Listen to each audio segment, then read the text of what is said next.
Baik, Assalamualaikum warahmatullahi wabarakatuh. Teman-teman dimanapun Anda berada, di dunia maupun di akhirat.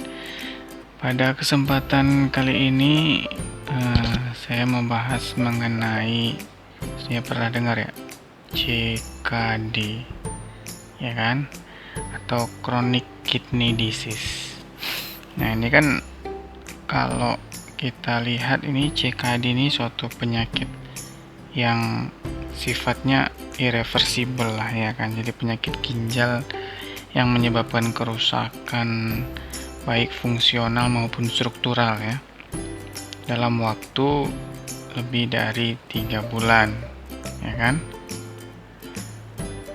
Kemudian sifatnya ini dia itu kerusakannya bersifat irreversible. Artinya dia tidak bisa kembali ke kondisi semula kan gitu. Fungsi ginjalnya itu nggak bisa bagus lagi kecuali dia melakukan transplantasi. Tapi kalau enggak, ya ini prosesnya satu arah, jadi sudah tidak bisa fungsinya itu dikembalikan ke normal. Nah, itulah yang paling utama membedakan CKD ini dengan AKI ya kan. Kalau dia AKI, dia itu masih reversible ya. Artinya kalau penyebab daripada AKI atau acute kidney injury atau gagal ginjal akut ini diatasi, fungsi ginjalnya masih dapat kembali seperti semula. Oke, jadi untuk si CKD atau GGK atau gagal ginjal kronis ini penyebabnya macam-macam. Kalau dari data statistik, memang penyebab paling seringnya itu adalah hipertensi dan DM. Nah, jadi bagaimana sebenarnya kok penyakit hipertensi dan penyakit DM itu bisa menyebabkan gagal ginjal, kan gitu.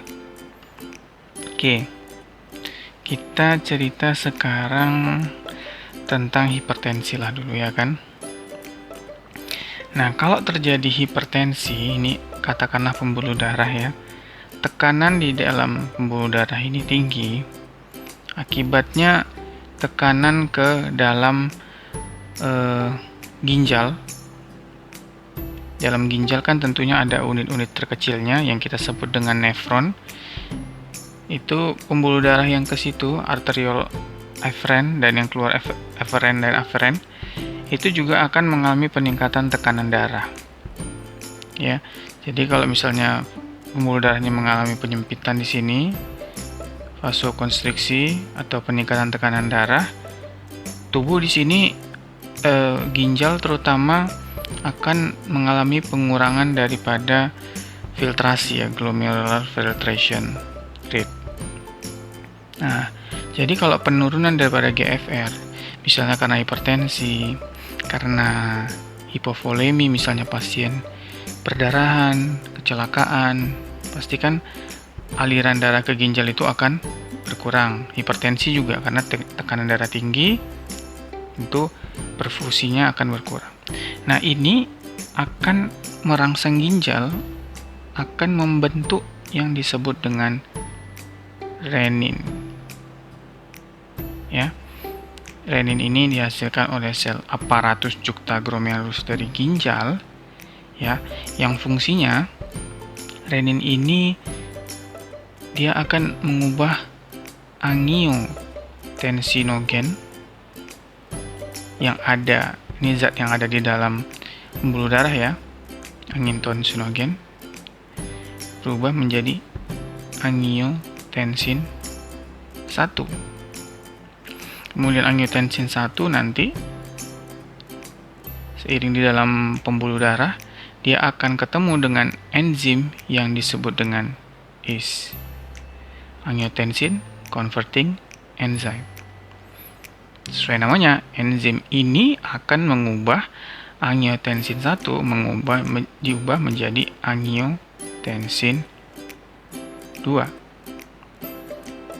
Oke. Angiotensin 2. Kemudian angiotensin 2 ini punya efek, ini akan buat vasokonstriksi. Ya, vasokonstriksi akan mengecilkan pembuluh darah. Tujuannya untuk apa? Tujuannya supaya aliran darah ke ginjal itu harapannya semakin baik. Padahal pada keadaan ini justru akan kebalikan, justru akan memperparah. Karena tekanan darah di sini sudah tinggi, makin terjadi vasokonstriksi, makin tinggi tekanan darahnya. Ya, tentu akan merangsang lagi pembentukan renin lebih banyak, jadi seperti lingkaran setan jadinya. Nah, selain dia punya efek vasokonstriksi angiotensin 2 ini, dia juga akan merangsang korteks adrenal. Ya, ini atau kelenjar anak ginjal yang adanya di atas ginjal ini untuk menghasilkan aldosteron. Apa fungsi dari aldosteron? Aldosteron ini akan menahan natrium dan juga air. Akibatnya, volume darah di dalam pembuluh darah itu akan meningkat. Otomatis kalau volumenya semakin meningkat, natrium ini juga akan mengikat air tentunya. Dia akan semakin meningkatkan tekanan darah. Jadi, dengan keadaan ini, tentu perfusi ke ginjal itu akan semakin berkurang. Tekanan semakin tinggi. Nah, tekanan semakin tinggi ini akan membuat yang kita sebut dengan glomerulosklerosis. Jadi terjadi sklerosis di glomerulus yang merupakan ini kan ujung tombaknya juga dari fungsi ginjal. Jadi lama-lama ini akan menyebabkan kehilangan dari nefron. Jadi sel-sel ginjalnya itu sendiri akan mengalami iskemik, kematian, dan pada ujungnya dia akan menyebabkan gagal ginjal. Jadi terjadinya ini progresif, perlahan-lahan, semakin lama semakin memburuk. Ya. Nah, itu kejadiannya pada hipertensi. Kemudian bagaimana dengan penyebab dari DM atau diabetes atau sakit gula, ya kan? Nah, kalau penyakit diabetes ini kan terjadi baik diabetes tipe 1 maupun tipe 2 ya. Diabetes ini akan terjadi kegagalan. Kalau yang tipe 1 kegagalan dari pankreas dalam menghasilkan insulin. Nah, yang tipe 2 itu terjadi resistensi insulin ya. Walaupun ada insulinnya, tapi dia tidak mampu melaksanakan fungsinya untuk memasukkan gula ke dalam sel untuk dimetabolisme, kan gitu. Akibatnya sel gula ini yang dimakan atau dikonsumsi itu akan banyak di dalam pembuluh darah. Ini pembuluh darah. Gulanya itu banyak di dalam ini, sehingga kita sebut dengan keadaan hiperglikemia. Nah, keadaan hiperglikemia ini akan merangsang pembentukan dari reaktif oksigen species, atau gampangnya inilah yang kita sebut dengan oksidan. Pasti pernah dengar ya, oksidan ya. Oksidan inilah yang akan merangsang nanti pembentukan sitokin, ya kan, peradangan-peradangan yang tidak perlu sebenarnya, pembentukan growth factor juga. Tapi bukan growth factor dalam hal ini pertumbuhan tubuh ya, kok itu bagus jadi tumbuh dia, ini enggak. Jadi growth factor ini dan sitokin ini akan menyebabkan ginjal tadi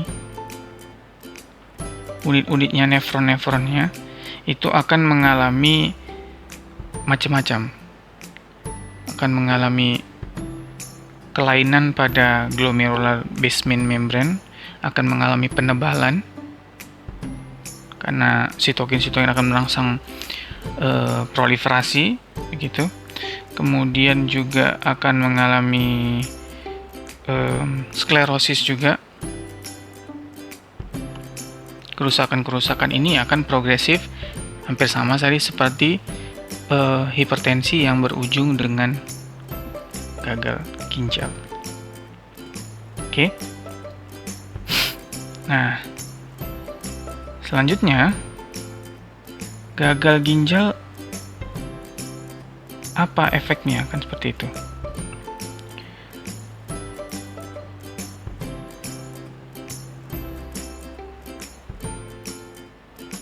Yang pertama, efeknya dia akan menyebabkan kelainan dari elektrolit ya.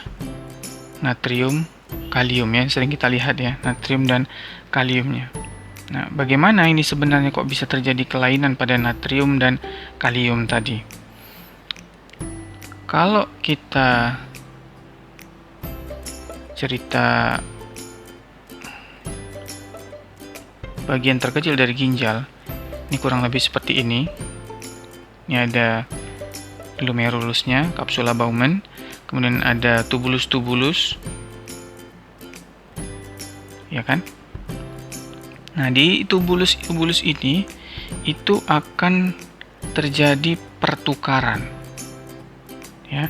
Pertukaran dalam hal ini, kalau untuk natrium dan kalium, maka di sini akan terjadi pertukaran melalui ada pompanya namanya natrium kalium pump.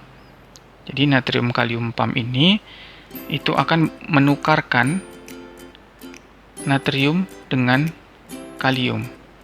Natrium akan masuk ke dalam pembuluh darah, kemudian diganti dengan kalium. Ini misalkan di sini ada pembuluh darah ya, karena kan di pertukaran-pertukaran tubulus ini juga akan langsung berhubungan dengan pembuluh darah. Akibatnya, kalau terjadi gagal ginjal, maka proses pertukaran ini juga akan terhambat. Akibatnya, kalium itu tidak dapat diekskresikan ke dalam tubulus-tubulus dari ginjal, sehingga kadar kalium di dalam darah itu akan meningkat, atau kita sebut dengan hiperkalemi. Nah, hiperkalemi ini keadaan yang cukup berbahaya ya. Ini dapat menyebabkan bahkan yang paling parahnya itu kelainan-kelainan irama jantung atau yang kita sebut dengan aritmia, fibrilasi, sampai bahkan cardiac arrest. Kemudian natrium yang ada di dalam tubulus ini tidak dapat dipertukarkan masuk ke dalam pembuluh darah. Akibatnya ini juga dapat menyebabkan hiponatremi pada pasien ini, pada pasien-pasien gagal ginjal, karena natrium akan terbuang terus melalui urin.